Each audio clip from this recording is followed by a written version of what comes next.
Hey everyone, hello and welcome to the official unboxing video for They Who Were Eight, the new card tabletop game by Passport Game Studios, designed by Luda Creations and Todd Sanders.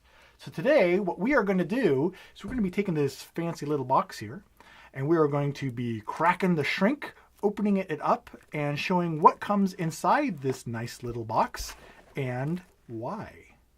First things first, though, the thing that typically catches people's eyes when they first gaze upon the They Who Are Eight box is the very minimalistic, very striking, unique art style. All the cards in here have a very distinct look.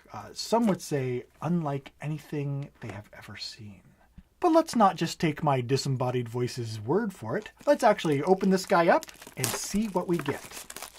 All right, so the first thing that you will notice when you open up They Who Were Eight is going to be its contents. That's good. You might notice some of the neat artwork around the edges of the box. That's kind of clever and nice. And inside we have here various tokens that are used within the game.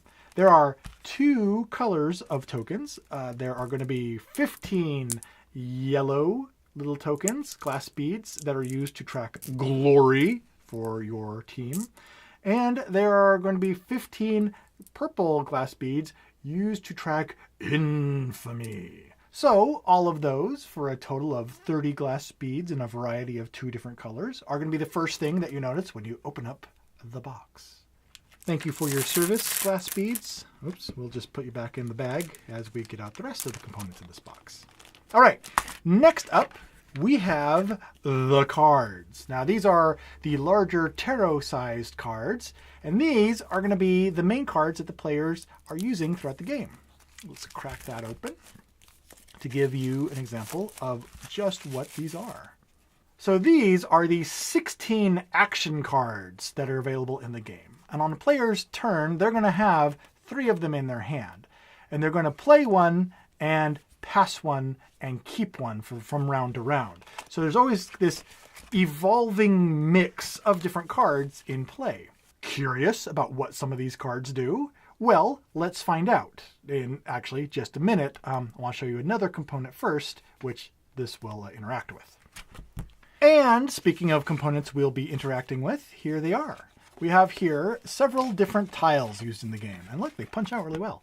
We have a first player marker, a super fun, helpful scoring tile, which will be used for scoring the game. And we have a neat reference tile that helps give a cheat sheet for all of the various abilities of the different cards in the game. So that will be really helpful. Then we also have 9 different individual, unique, I'm out of adjectives, god tiles. And these bad boys are what the game is going to center around. And how do I know that about these tiles? Because I have already taken a look at the remaining component we're going to talk about, the rule book, which is always nice to have included in your box. So the rules gives instructions on how the game works, how to set it up, and how to play 2 versus 4 players and teams versus everyone out for themselves. It gives a nice manifest of the different tiles and examples of what they do, and also has another copy of the cheat sheet for all of the card abilities. Let's take a look real quick at how these various components work together when you play. So to start out, these are the god tiles. Each player is going to have 2 of these, and these are what are going to be collecting your score tokens, either in the form of the yellow glory, which is +1 point, or potentially the purple infamy, which are -1 point each. Each player is going to take their 2 god tiles that they either draft or have randomly assigned, and you're going to put 1 on your right, and you're going to put 1 on your left. And of course, each of your opponents is going to be putting 1 on their right and 1 on their left. And the end result is that each player is going to end up with 2 gods on their left and 2 gods on their right. One that they own and the other being owned by their opponent. Now, I mentioned the cards that the players are going to have in their hand, and this is where these come into play. On their turn, a player is going to play one of these cards and then discard it. So, for example, the jealousy of this particular god is going to cause it all to end in tears, which, and if that wasn't bad enough, what it's also going to do is it's going to allow the player to take 2 -1 point infamy tokens and place those on any god other than their own. So I might take these 2 infamy tokens and put them on that guy right over there and discard the card. Or if I had played the Journey of, which begins with a single step, as most journeys do, it would allow me to remove any 1 glory token from any god other than one of my own. So, like, for example, if this little 1+1 point glory token was on this guy over here, I might say, haha, the Journey of is beginning with this single step, which is this step right here, so you are out of here. Now, each god also has a one-time special use ability printed on the tile, and if you use it, you flip it over, and uh-oh, what's this? You'll get a -1 point for the rest of the game. So you use that ability, you flip it over, and it's going to cost you a point at game's end. So make sure that you use that great power responsibly. Now, the way that the final scores are calculated in They Who Were 8 is pretty unique, so I wanted to give a quick demonstration on that as well. When it comes time for the old final scoring, the players are going to take the sets of gods on each player's right and left, and they're going to add up the total scores of those gods as a set. For example, these 2 over here have +1, +2, -1, 2, 3 for a total of -1 points over here.